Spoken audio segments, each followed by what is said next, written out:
You, cleaning guy, stop right there. The man with the trash bag froze in the doorway. Dozens of heads turned. Crystal glasses paused midair. Phone cameras quietly slid up into recording position. A room full of millionaires and billionaires, hedge fund managers, tech founders, legacy money from old family names, fell silent as their host raised his voice. "Come on over," the billionaire called, smiling in a way that wasn't really a smile. "I want to ask you something." The janitor hesitated, then pushed his gray cart into the light. Navy uniform, name tag, dark skin, tired eyes. He kept his gaze low and his hands tight on the plastic trash bag. "Have you ever been treated like you were background? Like you were just part of the furniture, until someone decided to make fun of you? Stay with this, because what this man said next would rip apart a $3 billion empire in less than a day." His name was Jerome Williams. 52 years old. 15 years on the night shift. Official title, facilities technician. Unofficial reality, invisible. The building was a glass and steel monument to money, home of Whitmore Capital, a hedge fund high above the city on the 47th floor. Inside, the air always smelled like leather chairs, espresso, and very expensive cologne. Screens glowed with charts and tickers, lines of red and green flickering on Bloomberg terminals that never really slept. At 8 p.m., when the last associates finally staggered out clutching laptops and takeout containers, Jerome clocked in. Every night was a loop. Change into uniform. Load the cart. Start at the 47th floor and work down. Empty bins. Wipe glass. Mop marble. Clean bathrooms where men in suits had argued with their reflections. Vacuum floors where traders had shouted, cursed, whispered. The only sound that belonged to him was the squeak of his cart's front wheel. That squeak was the one working-class noise in a cathedral built for capital. The job paid him $32,000 a year, plus basic health insurance. Enough to survive. Barely. He lived in a small second-floor apartment in the Bronx with his older sister, Denise, and her 2 kids. Denise worked double shifts as a nurse, her feet swollen, her back wrecked, but she never complained. Her ex sent no money. So Jerome paid what he could: rent, groceries, utilities, Amara's medication when it wasn't covered. Amara, 8 years old, adored numbers and hated her inhaler. Severe asthma. Her medications cost more each month than Jerome's car was worth. Last month he'd covered her inhalers by working overtime. This month, the company cut overtime. He was $800 short. The inhaler would be empty in 5 days. "Don't worry about it," Denise had said as she shuffled bills at the kitchen table, pretending her hands weren't shaking. "We'll figure it out." Jerome didn't press. He saw the red notices stuck to envelopes, the dwindling food in the fridge, the tightness in his sister's smile when she thought the kids weren't looking. Every night, Jerome took the 6 train from Hunts Point to Manhattan. 90 minutes each way. He rode in silence while commuters leaned on each other, headphones in, faces blank. They never looked at him twice. To them, he was just another black man in a blue uniform, holding a lunch bag and thermos. Invisible. But if anyone had bothered to look at what he was reading on that train, they might have paused. No comic books. No gossip magazines. The Wall Street Journal. Barron's.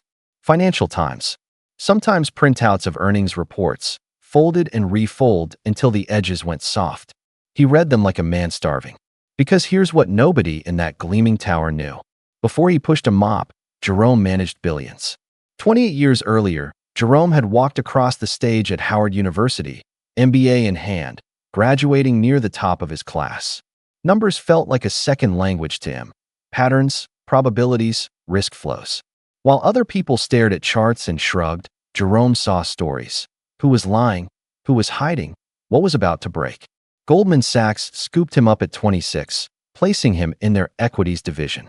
By 30, he was a senior analyst overseeing accounts worth billions, retirement funds for teachers, firefighters, city workers. Real people's futures. He loved it. Not the status or the suits or the bonuses. Those were nice, sure, but the math, the strategy, the puzzle of markets. He stayed late because he wanted to. He read more than anyone else. Bosses praised him. Colleagues resented him. He was the one whose calls kept being right. Then he noticed something.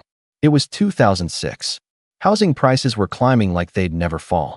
Mortgage-backed securities, bundles of home loans, got stamped safe and sold to everyone with a portfolio. The music played, and everyone kept dancing. Everyone except Jerome. He saw default rates quietly rising in subprime loans. He saw risk spread thin and wide, disguised as safety.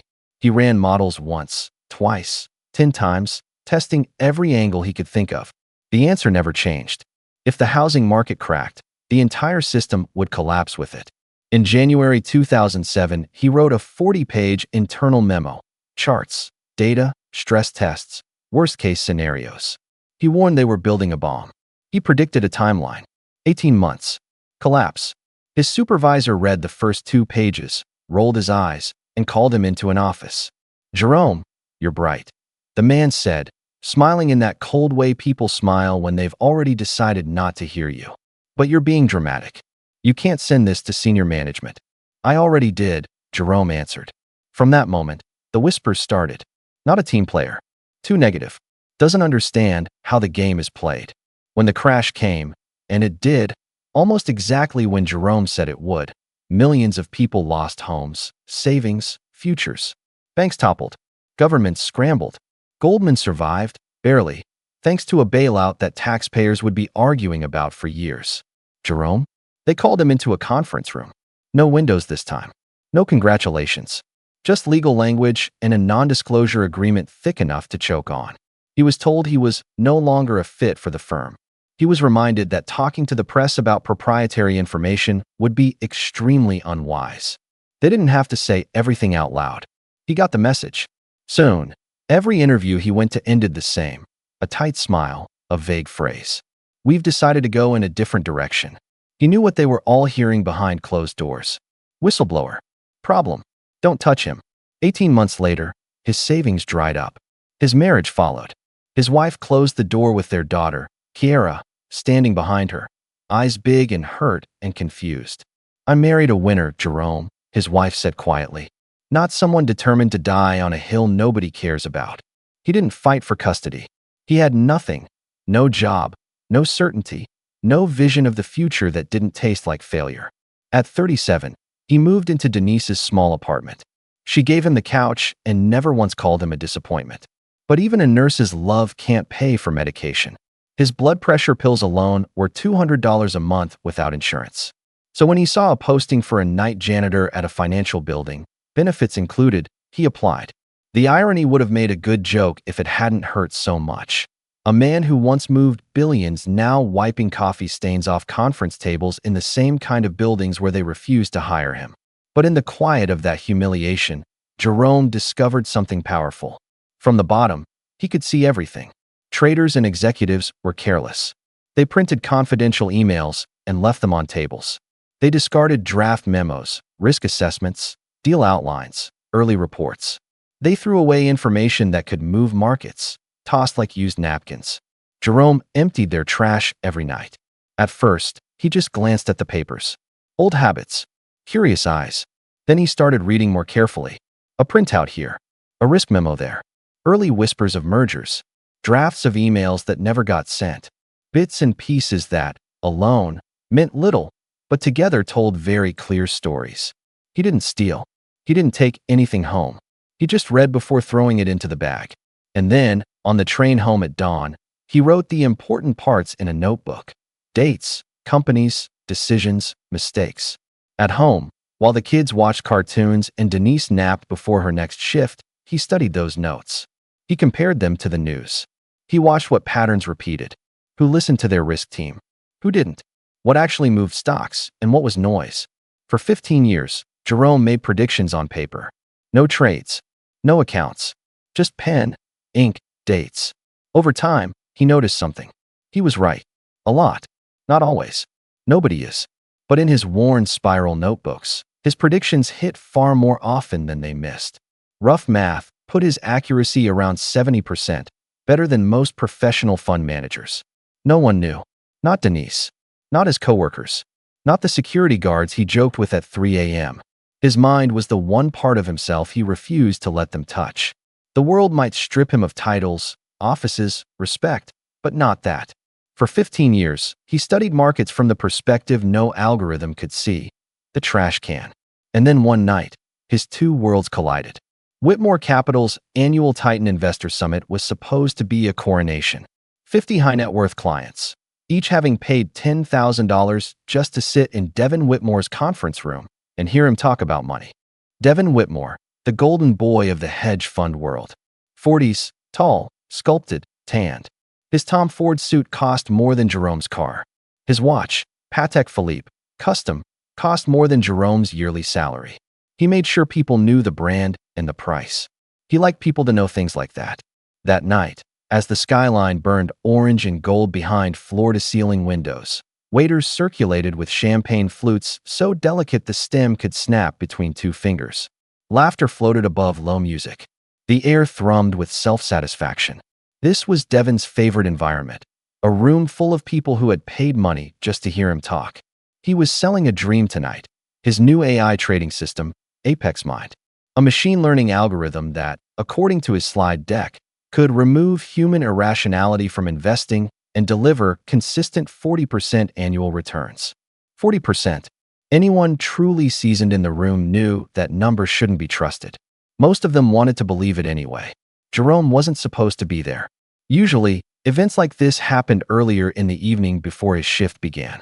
But the summit had run late, and management told the janitors to work around it, which was code for stay invisible, don't make the guests uncomfortable, and above all, don't exist too loudly. Jerome rolled his cart into the edge of the conference space, intending to quietly empty trash cans near the wall before formal presentation started. He kept his head down, his shoulders rounded, his body language apologetic. He had refined invisibility into an art. He didn't know that, in the center of the room, Devin was getting bored. And boredom, combined with ego, is a dangerous mix. Devin walked through the crowd with two junior partners behind him like shadows. His voice carried easily over the music. He liked it that way. He pointed at charts, slapped shoulders, laughed just a little too loudly. People laughed back because that was part of the price of admission. Up 6% today while the market's flat, he bragged to a small cluster of investors near the bar, holding up his phone to show green numbers. That's the difference between human emotion and my AI. My system doesn't get nervous. It just wins. A few people smiled. One older investor, Robert McMillan, lifted an eyebrow, saying nothing.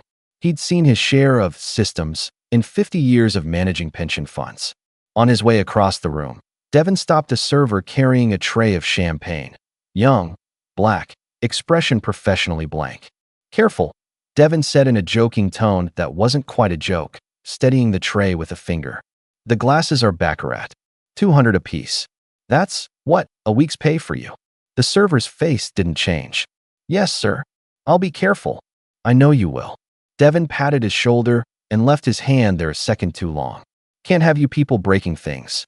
A few nearby investors chuckled uncomfortably. Devin moved on, already forgetting the man's name, if he'd ever bothered to learn it. Then he spotted Jerome's cart near the far wall. An idea clicked into place. Amusement crossed his face. Entertainment. The room needed a little show before the big pitch. Something funny they could talk about later. Something that would, without him saying it, remind everyone exactly who mattered in this room and who did not. He raised his voice. You, cleaning guy, stop right there. Jerome's muscles tightened automatically. He stopped where he was, fingers curling around the trash bag. He wasn't in the center of the crowd, not at first. But as heads turned and phones lifted, the space around him stretched, like someone drawing a circle in the air. Some people looked confused. Others already had the half smile of people anticipating a joke at someone else's expense. You work here, right? Devin asked, strolling closer, hands in his pockets like a man asking the time, not demanding obedience. What's your name? Jerome, sir, he answered quietly. Jerome. Devin tasted the name as if deciding whether he liked it. How long have you been in this building? 15 years, sir. Devin turned toward his guests, grinning widely. 15 years. This man has been around our meetings, our screens, our conversations for 15 years. Some investors shifted, uneasy. Others leaned in, curious. Devin stepped closer, invading Jerome's space just enough that there was no doubt who held the power. So, Jerome, Devin said, his tone light, mock-friendly. You empty our trash. You see our terminals. You hear us talk about billions. Question for you. Do you have any idea what we actually do up here? Jerome answered simply, You manage investments, sir. Devin clapped once, loudly. He knows. Laughter rippled through the room. But here's what I really want to know. 15 years around all this money. He gestured at the room. Have you learned anything? Do you understand the market? Or do you just know mops? A few people laughed outright now. Others gave small, nervous smiles and looked at their shoes. I'm serious, Devin pushed, eyes glinting. You've been here every night. Around all this wealth, all this brain power. Has any of it rubbed off? Or does it just fly straight over your head? Jerome kept his eyes down, face hot. He'd been humiliated in more ways than he could count since taking this job, but rarely in front of this many people at once. Tell you what, Devin went on, pulling out his phone and opening his trading app. I'm feeling generous. Give me one stock tip. Just one. I'll put real money on it. Right now, in front of everyone. $100. That's what 2 days pay for you. He chuckled. Some of the others did too. If you're right, I'll give you $1,000 cash in a month. If you're wrong, he shrugged exaggeratedly. Well, we'll at least have a good story, right? The room went quieter. The cruelty of it was obvious even to people used to cruelty. Devin, man, come on, one younger investor murmured, but his voice disappeared into the air. Devin didn't turn, didn't break eye contact with Jerome. What do you say? Want to play? Or are you afraid you'll embarrass yourself? Jerome's heart pounded. 50 rich faces, most of them white, most of them amused, were watching the man in the Navy uniform, watching to see if he would stay in his place. Sir, Jerome said quietly, I should finish my work. Your work, Devin repeated louder, is cleaning up after us. That's your work. But I'm offering you a chance here, Jerome. Show these people you're more than what you look like. The words hung there, rancid and obvious. Across the room, another janitor, Marcus, paused, a trash bag slung over his shoulder. His eyes met Jerome's. He gave the slightest shake of his head. Don't do it. Get through your shift. Go home. Devin lifted his phone again. One stock. Any stock. Or admit this world isn't for people like you. People like you. Everyone heard it. Everyone knew what he meant. Something burned in Jerome's chest. 15 years of swallowed words and bent shoulders and quiet yes sirs. He thought of Denise's face surrounded by unpaid bills. He thought of Amara's wheezing breaths, the inhaler almost empty. He thought of his daughter in California, 22 now, who probably believed her father had simply failed and then disappeared. He thought of the 40-page memo that nobody listened to, the one that could have saved millions of people from ruin if anyone had cared more about reality than quarterly bonuses. He thought of his mother's voice, long gone now but etched into him. Baby, dignity is not something they hand you. It's something you carry. They can't take what you refuse to drop. The room waited. Devin smirked. Jerome raised his head and met his eyes for the first time. I'll give you advice, he said quietly. Devin blinked, then laughed, delighted. There we go. All right, Jerome. Give me your best shot. What stock should I buy? Jerome shook his head once. No stock, he replied. His voice was still calm. It carried anyway. If you really want my advice, you'll close your short position on Novartis Pharmaceuticals before the market opens tomorrow. The noise in the room cut off like someone hit mute. Devin's smile faltered. Excuse me. You heard me, Jerome said. You should stop betting against Novartis. Immediately. What this janitor said next, the narrator in your head might be whispering, would change everything in that room. And it did. Because for the first time in 15 years, Jerome Williams stopped trying to be invisible. And the world was about to find out what happens when you mock a man who knows more than you do. If you had walked past Jerome at 3 in the morning on any given weekday, you would have seen a man in a Navy uniform pushing a squeaky cart. You would not have seen the analyst who once sat in boardrooms challenging assumptions.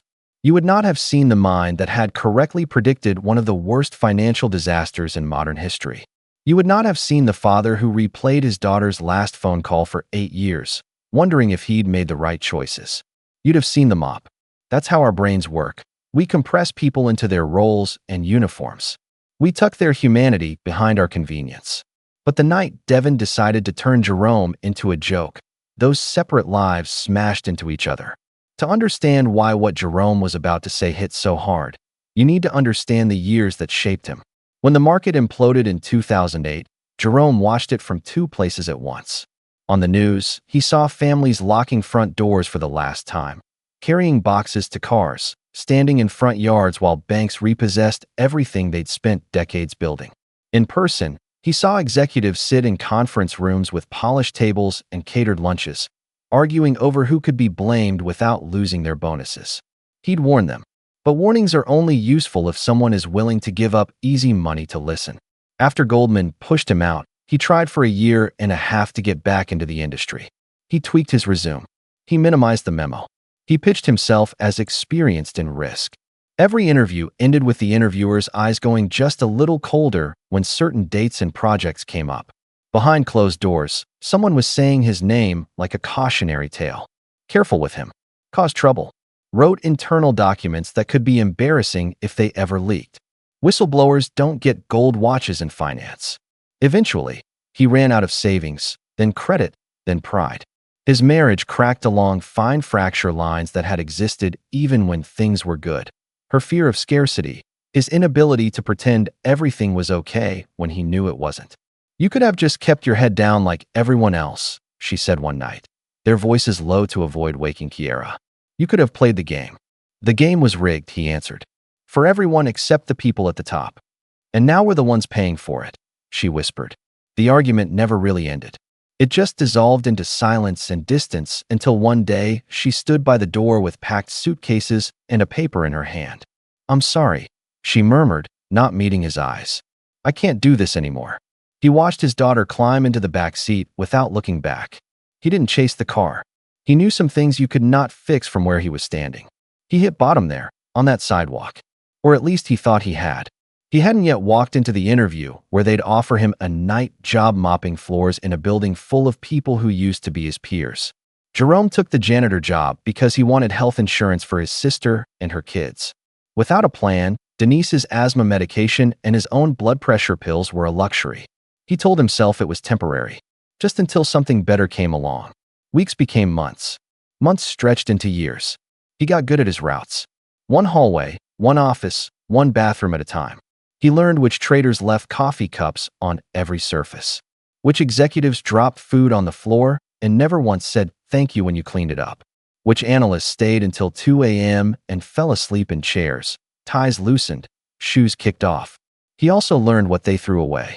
At first, it was just curiosity. Old habits. He'd see a company name he recognized on a printed email and skim it before tossing it into the bag. But slowly, almost without meaning to, he started paying attention. A draft email warning about a risky loan portfolio. A memo from a risk team advising to exit a position. A set of notes from a consultant pitching a merger. He began to notice something disturbing. The patterns he'd seen at Goldman were not unique. Over and over, he'd read risk memos stamped urgent, stuffed into the bottom of trash cans. He'd see recommendations to de-risk portfolios, to pull out of over-leveraged sectors, to scale back promises to investors. Then he'd watch CNBC the next morning and hear executives from those same firms brag about aggressive positions and innovative strategies. He realized with a bitter, quiet clarity, the problem had never been whether the information existed. The problem was whether anyone with power was willing to act on it. They had the warnings. They just didn't want them. One night, about 5 years into his janitor work, Jerome did something he wasn't sure was smart but felt necessary. He bought a cheap used smartphone with a decent camera. He didn't take documents home. He didn't steal files. But when he found something in the trash that screamed this is important, he'd take a single photo. Then he'd put the paper back in the bag and keep moving. On the train home, he'd zoom in and copy the key information into his notebook by hand. Company names, dates, numbers, concerns. Sometimes just a sentence. Risk team warns CRA exposure unsustainable. Or, Phase 3 trial missed primary endpoint, but secondary results strong. Over the years, that notebook turned into 5, then 10, then a stack of spiral-bound volumes hidden in a cardboard box in Denise's closet. Jerome called it his shadow education. The markets kept teaching. He kept learning. He wasn't paid a bonus. Nobody clapped when he made a smart insight. There were no promotions, no corner offices. Just the slow, quiet sharpening of a mind refusing to go dull. If you have ever worked a job beneath your ability, you know the mixture of grief and stubbornness it creates. Part of you feels shattered. Part of you digs in, whispering, "You will not kill all of me." Jerome clung to that whisper.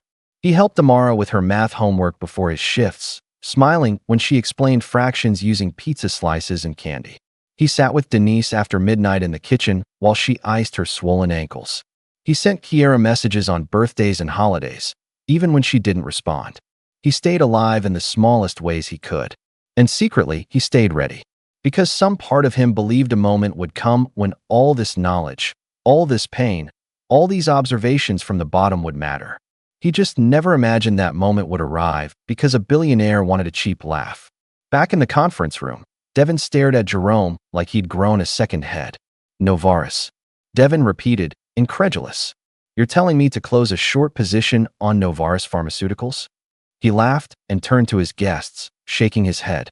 "This company tanked after a failed drug trial last quarter. Stock dropped 40%. My AI flagged it as a textbook short.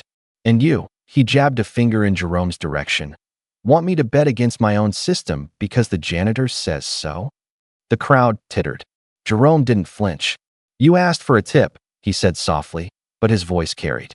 "That's my tip." Devin narrowed his eyes. "And what exactly do you think you know that my algorithm doesn't?" Jerome took a breath. 15 years of silence sat on his tongue. Then he slowly slid off his latex gloves and dropped them into the trash bag. "Do you want the short version?" he asked, "or the truth?" That line alone made several investors lift their phones higher to keep recording. The server by the bar stopped mid-pour. The young financial journalist near the back, Sarah Carter, badge hanging around her neck, opened a new note on her tablet. "Truth's fine," Devin said, smirking. "We can give the cleaning staff 5 minutes of TED Talk." Another ripple of laughter. A few faces hardened. Jerome stepped away from his cart. The navy uniform still clung to him, but something in his posture shifted, the way he held his shoulders, the way he met Devin's eyes.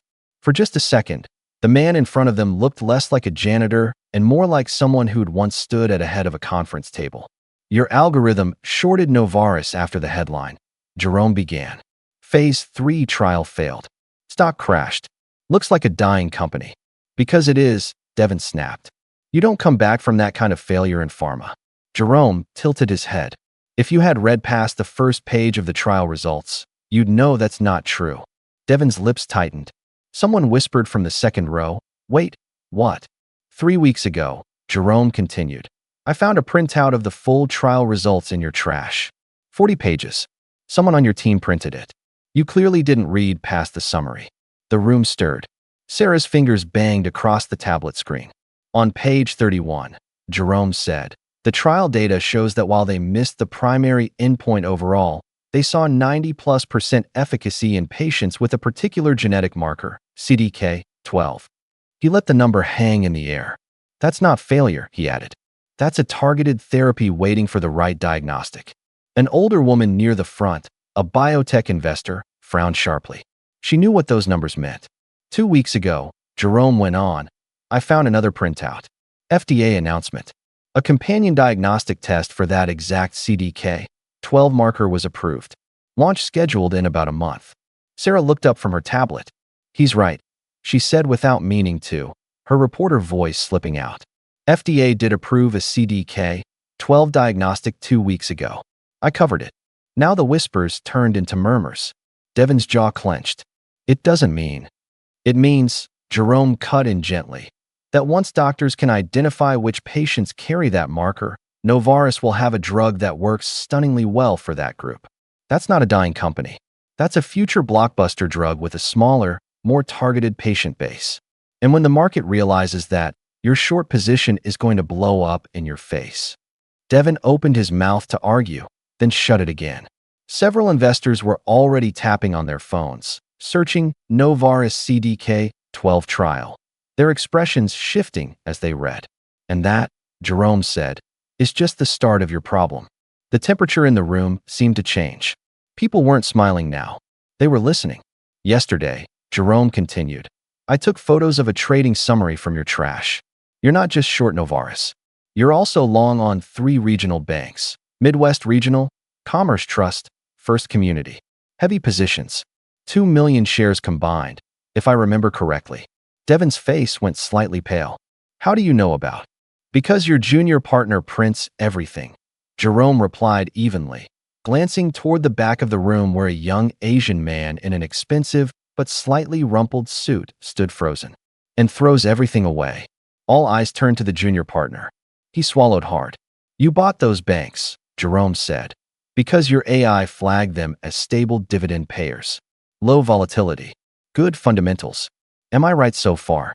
That's basic public information, Devin said tightly. Not impressive. Your AI missed something your risk team did not, Jerome replied. His voice lost its softness now, grew colder. 6 weeks ago, I found a memo in your trash marked urgent. It detailed those banks' heavy exposure to commercial real estate, office buildings, strip malls, shopping centers with rising vacancy rates. The woman in the front row sucked in a breath. She'd been watching the slow train wreck of commercial real estate for months. The memo recommended exiting or significantly reducing those positions, Jerome said. It warned that the shift to remote work and online shopping was going to hit their loan books hard. Your risk analysts told you, in writing, that those banks were walking into a storm. He looked straight at Devin. And you ignored them. A vein pulsed in Devin's forehead. You're making this up, he snapped, sounding less like a billionaire and more like a cornered teenager. You're a janitor. You clean toilets. Why would anyone in this room trust? Because I was right, Jerome said quietly, the last time no one listened. The room stilled. 2007. A voice whispered from the left. Mortgage memo. Sarah's eyes widened. She searched something quickly, her fingers moving fast. Her eyes flicked from the screen back to Jerome's face. Oh my God, she breathed. Jerome Williams. Goldman Sachs. The analyst who predicted the housing crash. The words traveled through the room like electricity. People who had been half watching their screens snapped their attention back to the man in the Navy uniform. Investors who had rolled their eyes at risk warnings in their own firms suddenly felt sick. Robert McMillan, who'd been listening with a skeptical but open mind, straightened. You're that Williams? He asked. The one who wrote the internal memo about mortgage-backed securities? Jerome held his gaze. Yes, sir, he answered simply. I am. And they pushed you out, Robert said, voice turning thin with anger. They buried your warning and buried your career with it. Yes, sir, Jerome said again. The billionaire who'd summoned him for entertainment was now swallowing hard, color draining from his face. The janitor he'd mocked had just turned into one of the most credible voices in the entire room. Jerome took a slow breath. He had everyone's attention now, and the next words out of his mouth were about to determine not just his future, but Devin's. Let me make sure I understand this, Robert said, turning partly toward Devin while still facing Jerome. Your risk team warned you about those banks. In writing. And you ignored them because your algorithm said otherwise. Devin's laugh came out sharp. This is ridiculous. We're taking investment advice from the janitor now? Come on. He picked up a few buzzwords reading the trash. That doesn't make him. I didn't pick up anything. Jerome interrupted, his voice a calm knife through the tension. I've been analyzing markets for over 3 decades. The difference between you and me, Mr. Whitmore, is that I kept studying even after I lost my title. A low oof sound rippled through the room. Devin's jaw tightened. You want a grandstand, fine. But don't pretend reading discarded memos gives you some magical insight. My system runs on terabytes of data and machine learning. You run on gossip from trash cans. Jerome smiled slightly. It didn't reach his eyes. Your system runs on historical data, he said. It can't see what gets thrown away before it ever hits a database. It can't read the scribbled notes in the margins when your analysts are too nervous to put something in an email. It can't tell when fear is being disguised as confidence in a presentation. He looked around the room. But the people who clean your offices can. A murmur of recognition moved through the crowd. Servers, security guards, janitors. Invisible employees who had held doors, refilled glasses, and overheard the confidences of powerful people who never once considered that the help was listening. Sarah typed, then underlined 2 words on her tablet. Invisible intelligence. Devin shook his head. This is all a distraction, he snapped. We're here to talk about Apex Mind, not indulge the conspiracy theories of someone who. We're here, Robert said sharply, to decide whether to trust you with hundreds of millions of dollars of our clients' money.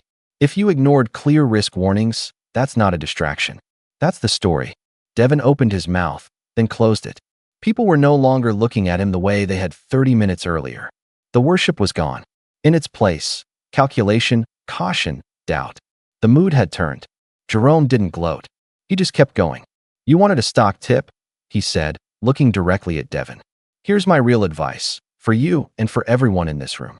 He turned slowly, making eye contact with as many faces as he could. The older man in the navy blazer, the woman in the emerald dress, the 20-something tech founder with the awkward tie. "Close your short on Novartis before the market opens tomorrow," he said clearly. "Because when the news leaks about acquisition talks with a big pharma company, likely Janitor, based on the handwritten notes I saw in your trash, you're going to watch that stock jump 50% in a few hours." The biotech investor in front actually stood up a little. "Janitor," she said. "Are you serious?" Jerome nodded. "Monday night, I cleaned your executive conference room," he explained to Devin. "Found a legal pad with notes from a consultant meeting. Novartis, Janitor exploratory talks. Synergy. IP fit. Confidential. I took a photo before throwing it away." He pulled his cheap phone from his pocket and, with hands that weren't quite steady, opened the gallery. A grainy picture appeared of a yellow page, bullet points in messy handwriting. He held the phone up so the nearest investors could see. A couple leaned in, squinting. "That could be anything," Devin protested, but his voice lacked conviction now. "Sure," Jerome agreed mildly. "Or it could be the reason your short position is about to blow up. You bet heavily on a failing company. You didn't realize you were betting against a company about to become the crown jewel of a major acquisition." Investors muttered to each other. Some already had their brokers on speed dial, their fingers itching toward their phones. "And as for those regional banks," Jerome added, "my advice is simple. Get out. Tomorrow morning. First thing. The CRE exposure their risk memos are describing is a time bomb. When defaults accelerate, and they will, the market will punish them hard. 30% drop in a day wouldn't surprise me." A man in a charcoal suit hissed under his breath. He'd been pitched those banks as rock solid a month earlier by his own advisors. Devin barked out a bitter laugh. "You're fear-mongering. Markets are cyclical. CRE has weathered storms before. My AI accounts for. Your AI doesn't account for the fact that people are now working from home 3 days a week, or that e-commerce keeps hollowing out retail strips," Jerome replied. "It can only see what has already happened. The people who write those urgent memos are trying to tell you what's about to happen. You throw them away because they don't fit your narrative." His voice was steady now. Old boardroom confidence had crept back in, mixing with years of quiet anger. "You think you have an edge because you own an algorithm," he said. "But you've dulled your real edge by stopping listening to people. You ignore the talent you don't recognize. You dismiss the warnings that bruise your ego. You confuse being rich with being right." He shrugged slightly. "And the market doesn't care about your ego." The room went very still after that. You could almost feel people mentally reviewing their own lives, who they dismissed because of uniforms, accents, job titles, who had tried to warn them that they'd brushed off, which of their decisions had been about data and which had been about pride. Devin's face flushed. "You're lecturing me about ego?" he snarled. "You, a failed analyst who ended up mopping floors." Jerome didn't flinch. "I ended up mopping floors because I told the truth when it was unpopular," he replied. "You might end up in front of regulators because you told investors what was profitable to say instead of what was real." Somebody low on the left side muttered, "Damn." Devin looked around, desperate for support, for someone to laugh with him like they had 30 minutes earlier. His junior partners found the carpet intensely interesting. A couple of his biggest clients were staring down at their phones with furrowed brows. "Look," Devin tried again, shifting tactics. "Let's be reasonable. Even if he's right about Novartis, and that's a big if, that doesn't mean he's some kind of prophetic genius. Broken clocks are right twice a day. He predicted one crash 20 years ago and got lucky." Jerome's mouth twitched. "I predicted the crash because I read the data nobody wanted to look at," he said. "I've been doing the same thing from your trash cans for 15 years. The only difference is that now somebody asked me a question in a room where my answer might get heard." He turned, addressing the room more than Devin now. "Do you know how many security guards, janitors, line cooks, aides, and drivers I've met who could run circles around their bosses intellectually?" he asked. "People who understand patterns because they see all sides of the machine instead of just the penthouse view?" People whose ideas never get heard because they're wearing a name tag instead of a custom suit. Silence answered him. We are surrounded by invisible intelligence, Jerome said softly. But people like Mr. Whitmore spend so much time looking at screens and mirrors that they forget to look at faces. Sarah stopped typing for a long second, just watching him. In the back, Marcus felt something twist in his chest. It sounded like someone was finally saying out loud what he'd felt his whole life, but never had words for. Devin was breathing hard now. This is insane, he spat. You waltz in here after years of cleaning, and suddenly you're the conscience of Wall Street? Let's talk about reality. You're still taking home 32 grand a year. I'm still a billionaire. The market rewards winners. That's how it works. It rewards information, Jerome corrected quietly. And sooner or later, the truth is information. He tilted his head. And the truth is, tonight you made a mistake. You tried to make me into a joke to entertain your investors. You dragged me into the spotlight assuming I didn't know anything worth hearing. He held Devin's eyes. But you forgot something. You don't get to decide how a story ends just because you're the richest man in the room. In the back row, someone started clapping. It was awkward at first, just a single slow set of palms hitting each other. Then Robert joined in. Then the biotech investor. Then Sarah. Then half the room. The applause swelled, not polite this time, but sharp and real. Devin stood there, rigid, jaw clenched, eyes flicking from face to face as he realized how quickly admiration could turn. Jerome didn't bask in the applause. He looked almost embarrassed by it. He picked up his gloves again, turning back toward his cart like a man who'd finished his piece and was ready to go back to work. One more thing, he said quietly, almost as an afterthought. Since you mentioned your AI's 40% returns. Devin stiffened. Jerome's voice stayed mild. Last night, I found a shredded draft in your office bin, he said. Internal performance report for Apex Mind. It showed 23% returns last year. Not 40. Still impressive. But it's not what you're promising these people tonight. The room exploded. Everyone spoke at once. Wait, what? 23. Is that true, Devin? I want to see those numbers. Sarah typed furiously, her heart pounding. This wasn't just an inspirational human interest story anymore. This was potential fraud. Devin spun on his heel toward Jerome. You're committing a federal crime, he snarled. That's confidential data. You can't just. I didn't take your report, Jerome said blandly. I read it before putting it in the trash where you'd already decided it belonged. You threw away the truth before you stepped into this room and started selling a fantasy. The chaos intensified. Investors' phones rang as their own analysts, watching the live stream or following social media, began to react. Devin tried to shout over them. Everyone calm down. You're hearing wild accusations from someone who has every reason to lie. He's a disgruntled.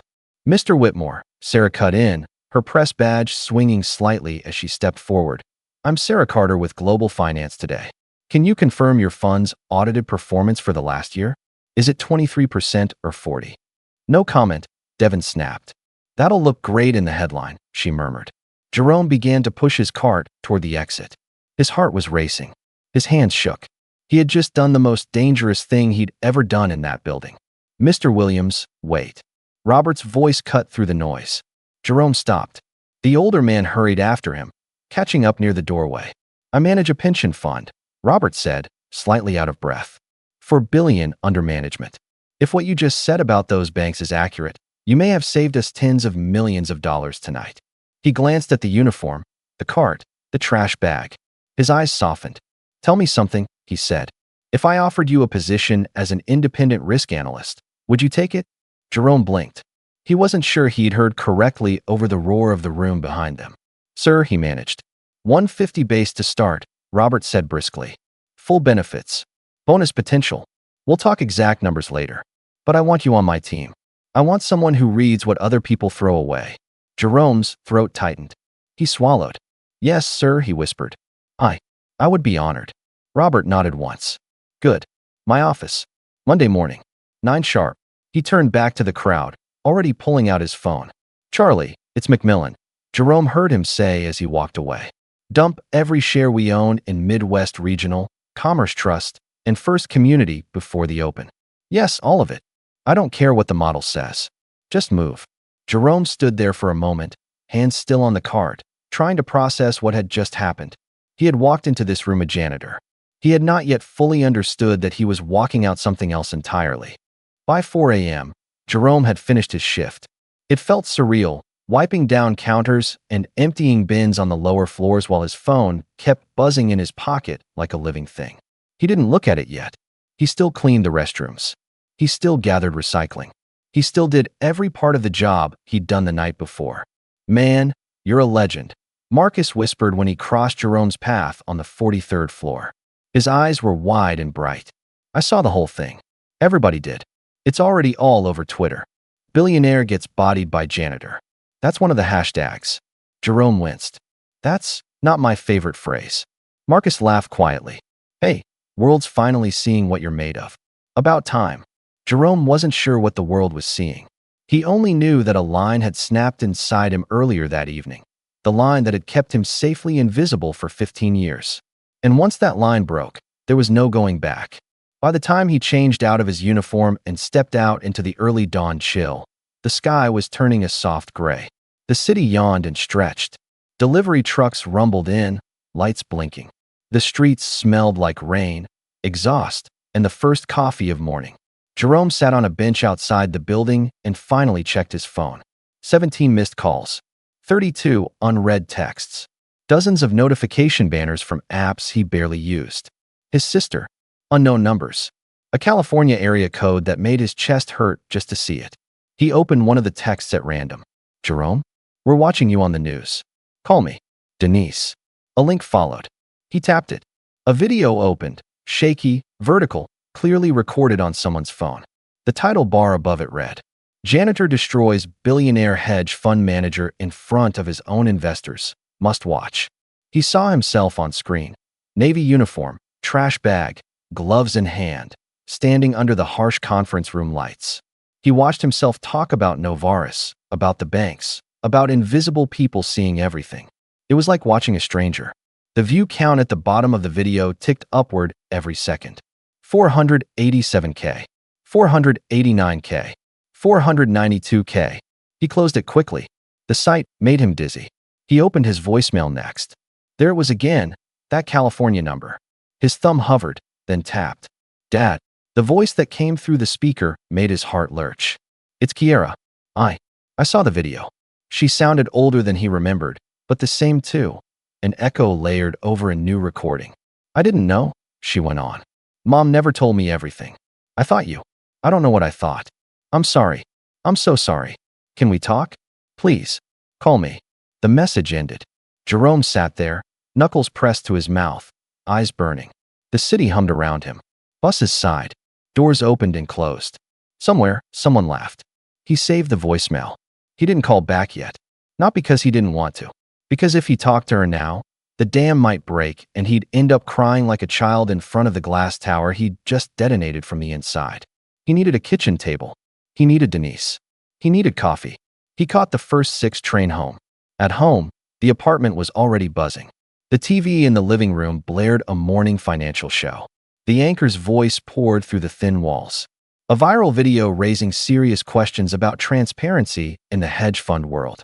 A night janitor at Whitmore Capital, identified as Jerome Williams, publicly challenged the fund's founder at a private investor summit, warning of risky positions and alleging inflated performance numbers. Denise stood in the kitchen, still in her scrubs from the night shift, stirring eggs in a pan. Her eyes were red, but not with lack of sleep this time. "You didn't tell me," she said as soon as he walked in, her voice wobbling between anger, pride, and fear. 15 years, Jerome. 15 years. You never told me you were that Jerome." He dropped his bag and crossed the room, taking the spoon from her hand before it spilled eggs on the floor. "I was ashamed," he admitted. "I thought." "Of what?" she demanded, turning to face him fully. "Of being honest? Of losing a job instead of your soul? They should be ashamed, not you." Tears ran down her face. She swiped them away, half laughing, half crying. "Boy, I'm gonna smack you later for not telling me," she sniffed. "But first I'm gonna hug you."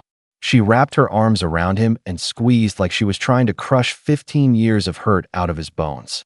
When she pulled back, she wiped her cheeks and tried to compose herself as little footsteps padded into the room. "Uncle Jerome?" Amara stood in the doorway, hair sticking up, her inhaler clutched loosely in one hand. Are you famous? Jerome knelt so their eyes were level. Why would you say that? Because mommy's phone keeps buzzing, she said earnestly. And you're on the TV. She pointed toward the screen where the news was showing a freeze frame of Jerome mid-speech, finger lifted slightly, as if punctuating a point. The caption read, "Whistleblower janitor exposes billionaire's risky bets."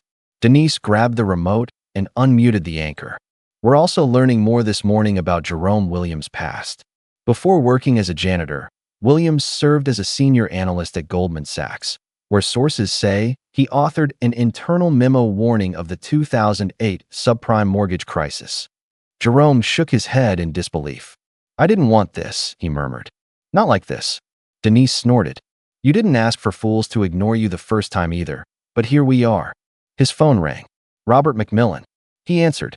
"Mr. Williams," Robert said without preamble. "Have you seen the markets?" "No, sir," Jerome said. "I just got home." Novaris opened up 34%, Robert said, sounding almost giddy. Then Genetica confirmed exploratory talks at 9.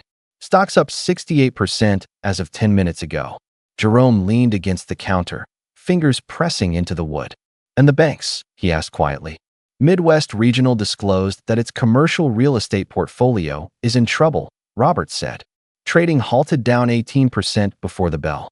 "The others are sliding too." "You were right about everything." He exhaled. "You didn't just save me $40 million, Robert added. "You might have saved my career." "Those are pension funds, Jerome. Teachers. Firefighters. I don't forget that." He paused.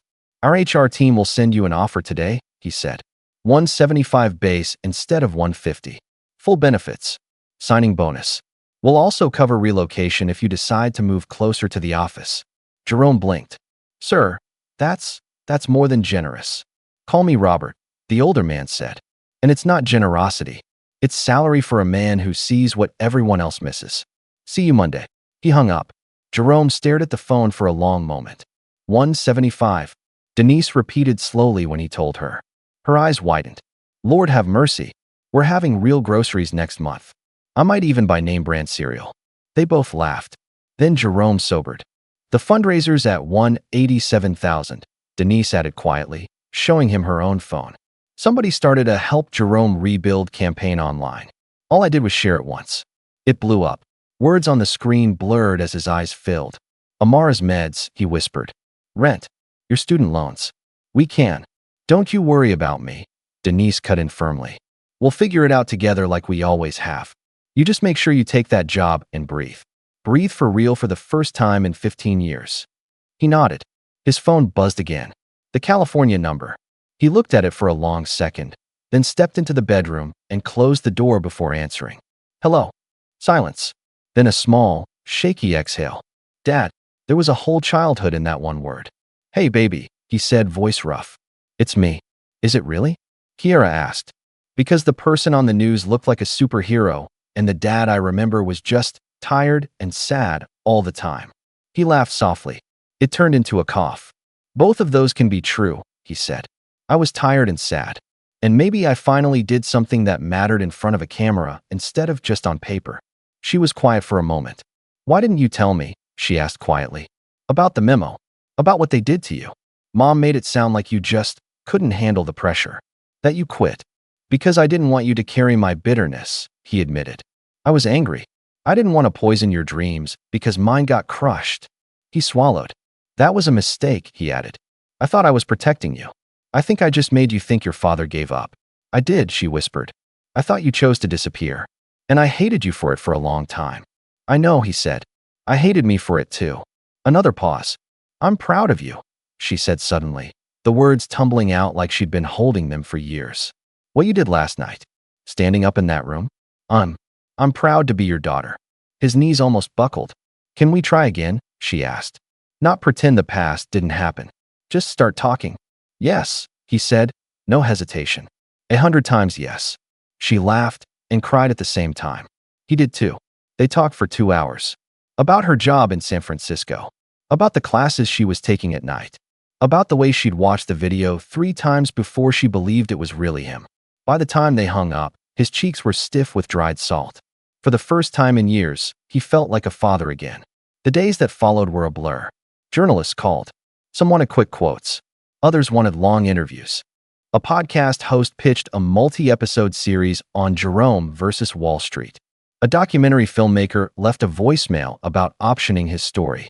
His ex-wife called, too, tentative, apologetic, walking a careful line between regret and self-protection. "I'm happy for you," she said. "I truly am. I didn't have your courage back then. Sometimes I didn't have it either," he admitted.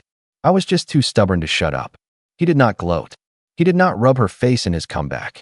Growth meant not using new power to reenact old scars. He saved his energy for the future instead of the past. Offers from multiple firms came in. Some were clearly opportunistic, people wanting a piece of his sudden fame. Some were thoughtful. He read them all carefully. In the end, he kept his word to Robert. The man had listened when it counted. That mattered.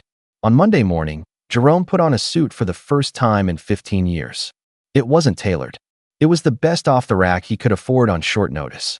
Denise cried when he stepped out of the bedroom. "You look like yourself again," she said. "No," he answered quietly, looking at his reflection in the hallway mirror. "I look like a version of myself that survived." He rode the train downtown, surrounded by commuters who did not recognize him from the viral clips playing on the screens above their heads. To them, he was just another black man in a suit this time, instead of a uniform. Still invisible. He smiled. He was okay with that, as long as he never again agreed with their assessment. Macmillan and Associates offices were nothing like Whitmore Capital's gleaming monument. They were nice, yes. Glass walls, modern furniture, a wall of screens flickering with charts. But there was less theater here. Fewer ego-sized portraits. More quiet focus. "Mr. Williams," the receptionist said, standing when he entered. She looked almost nervous. "Mr. Macmillan is expecting you. And, everyone here watched the video. We're really honored you chose to come." He smiled gently. "I'm honored to be here." As she led him down the hallway, heads popped out of office doors. Analysts, portfolio managers, assistants, people who had lived through 2008 and those who had only read about it, watched him with open curiosity. Some nodded respectfully. One young man mouthed, "You're a legend," before ducking back in. Robert met him at the door of a mid-sized conference room, hand extended. "Jerome," he said warmly, "come on in. Let's go over the numbers." The meeting was efficient. Contract details, salary, signing bonus, benefits, stock options. "When you're comfortable," Robert added, "I'd also like you to work with our risk team to build a better internal culture. One where people can say hard things without fearing for their jobs." Jerome nodded slowly. "That's a bigger change than most people realize," he said. "But I'd be honored to help." "Good," Robert said. "Because we're overdue." He gestured toward a desk near the risk group. Dual monitors. A Bloomberg terminal. A stack of blank notepads. "Your station," he said. "Not a corner office yet. We'll earn that together." Jerome ran a hand lightly over the keyboard. It felt like touching a part of his life he'd sealed away in a box and shoved under the bed. A younger analyst stepped forward, a black woman in her early 30s, natural hair pulled back, eyes bright. "Mr. Williams, I'm Alicia," she said. "I read your actual mortgage memo in grad school.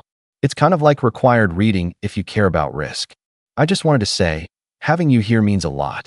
Jerome's throat tightened. "Please," he said quietly, "call me Jerome. And I'm looking forward to learning from you too." Robert watched the exchange with a small smile. "Everyone's been acting like a celebrity's visiting," he said when they were alone again. "I told them you're not a mascot. You're a colleague." "Thank you," Jerome said. "Just promise me one thing," Robert added. "If you ever think we're ignoring a risk we shouldn't, you won't stay quiet." Jerome held his gaze. "I can promise you that," he said. "I learned the hard way that silence doesn't save anyone. It just makes the eventual crash worse." In the weeks that followed, Jerome slipped into his new role. During the day, he pored over portfolio positions, stress-tested scenarios, and read risk memos with the attention of a man who knew what it felt like to have his warnings ignored. He met with teams. He asked questions. He listened. He never raised his voice in meetings. He didn't need to. When he spoke, people listened. He also made a point of learning the names of the building's night staff, security guards, janitors, cafeteria workers. He knew exactly how it felt to be the person everyone glanced at but never really saw. One evening, As he was packing up, he saw a young security guard carefully folding a crossword puzzle. "You like puzzles?" Jerome asked. The guard straightened, surprised. "Yes, sir. Helps pass the time." Jerome smiled. "You'd probably be good at risk modeling," he said. "It's just bigger puzzles with higher stakes." The guard laughed awkwardly. "I barely made it through community college algebra." "Maybe because nobody explained what the math was for," Jerome said. "Not because you couldn't do it." The young man smiled, looking down. Jerome walked away with an idea forming. On the first Wednesday of the next month, Jerome stood in front of a small classroom at Bronx Community College, heart pounding in a way that felt different from conference room adrenaline. 20 people sat in front of him. A janitor still in uniform. A home health aide with tired eyes. A delivery driver who'd rushed straight from his last drop. A receptionist, a security guard, a retail worker. All of them looked nervous. All of them looked hungry. The class was called Reading Markets, what they don't teach you in business school. It cost nothing. The college had cleared a slot for him after a local reporter wrote about his idea. "I want to make something clear up front," Jerome said, resting his hands on the desk. "This is not a get-rich-quick class. I'm not here to sell you magic formulas or secret trading strategies." Some faces relaxed. "What I am here to do," he continued, "is help you see the world the way people in tall buildings see it. To decode some of the jargon. To show you where power hides in numbers. And to remind you that your intelligence does not depend on your job title." He walked to the whiteboard and wrote, "You are not your uniform. Whatever you wore to work today," he said, "that's not your IQ. That's not your worth. It's just the costume they pay you to put on. Underneath it, your mind is as capable as anyone sitting on the 47th floor of a glass tower." A woman in the second row blinked hard, eyes shining. "In this class," Jerome said, "no one is just a janitor, just a guard, just anything. You're students. You're analysts. You're people who deserve to understand the systems that affect your lives." He saw himself in their faces. The young man who'd once believed that if he just worked hard enough, the system would protect him. The older man who'd learned the hard way that systems protect profits, not people. He decided his real job now was helping others see the levers behind the curtain. And what about Devin? The man who had started this whole thing by trying to turn Jerome into a punchline? Whitmore Capital did not collapse overnight. Billionaires rarely lose everything in one blow. That's the privilege of wealth. You get cushions other people don't. But it did bleed. When Novartis spiked and those regional banks tanked, Whitmore's fund suffered an 18% drawdown in a single day. Investors who'd been on the fence bolted. Those who stayed demanded answers. The SEC opened an inquiry into his advertising of 40% returns. Lawyers got rich parsing decimals and disclaimers. Whitmore Capital closed its flagship fund 3 months later, folding the remaining assets into a smaller vehicle under a different name. Devin kept his houses. He kept his art. He kept his insistence that he'd been sabotaged by a disgruntled ex-employee who mischaracterized internal documents. He did not keep his aura of untouchable genius.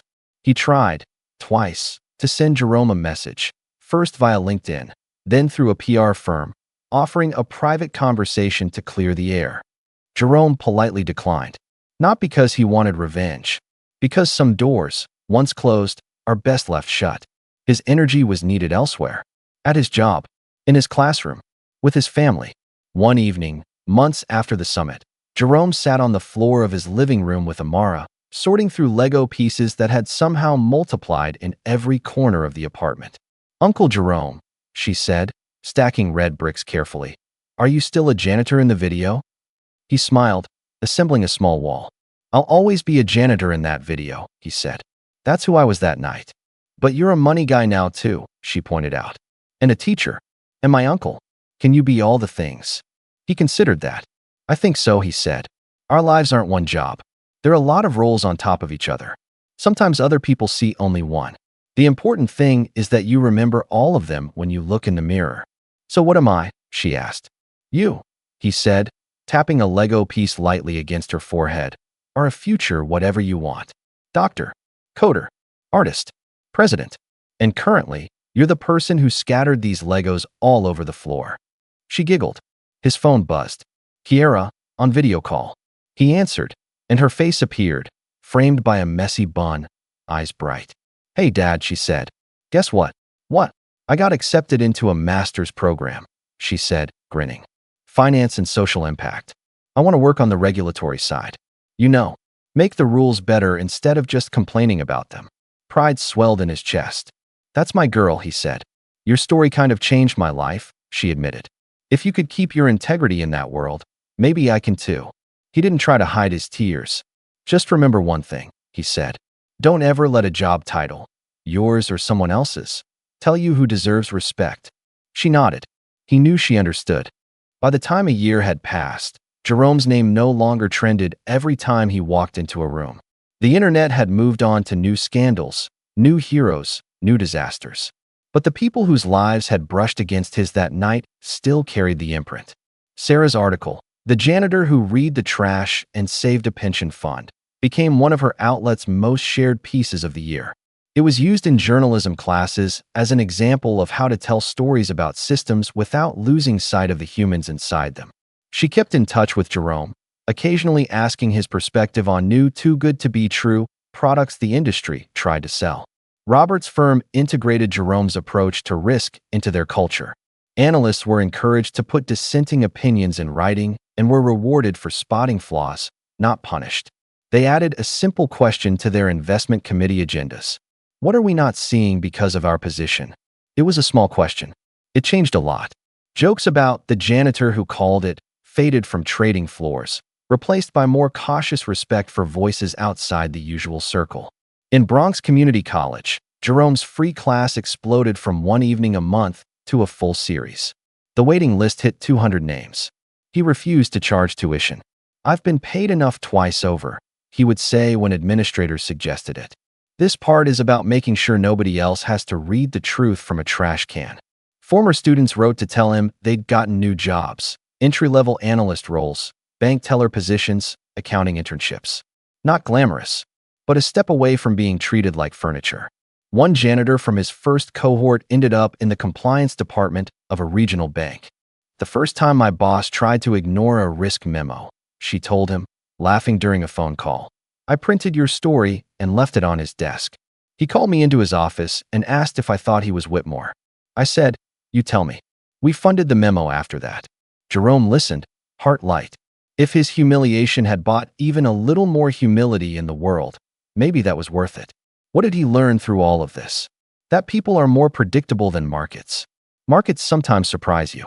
They crash when you think they'll rise when you think they'll crash. Even the best models can't account for every shock.